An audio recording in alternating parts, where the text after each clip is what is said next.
22-ാം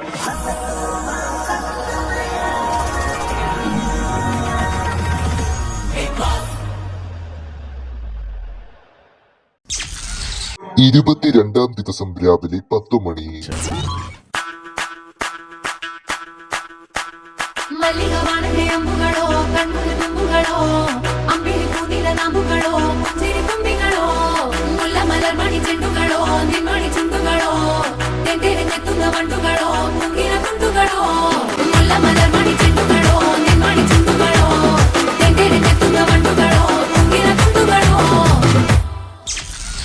രാവിലെ 11:30 മണി.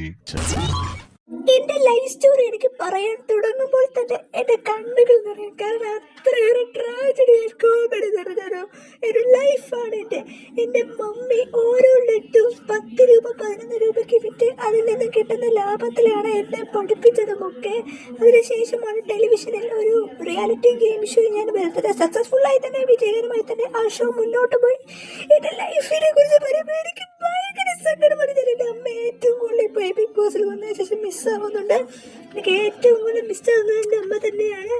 അമ്മ ഇപ്പോൾ എത്തിച്ചെയ്യുന്ന അമ്മയുടെ ഒരു ഡീറ്റെയിൽസ് പോലും എനിക്ക് കിട്ടുന്നില്ല. വളരെയേറെ ഞാൻ എൻ്റെ അമ്മ മിസ് ചെയ്യുന്നുണ്ട്. അതേപോലെ എങ്ങനെയെങ്കിലും ഈ സമൂഹത്തിൽ ഒരു നിലയും വിലയും എനിക്ക് ഉണ്ടാകുമോ എന്ന് ഒരു കാലഘട്ടത്തിൽ ഞാൻ ചിന്തിച്ചിരുന്നു. ഇന്നതൊക്കെ എനിക്ക് കിട്ടിക്കഴിഞ്ഞിരിക്കുകയാണ്. അതായത് ഞാനിപ്പോൾ ടെലിവിഷനിൽ തന്നെ biggest reality game show big ബോസിലും എത്തിയിരിക്കുന്നു.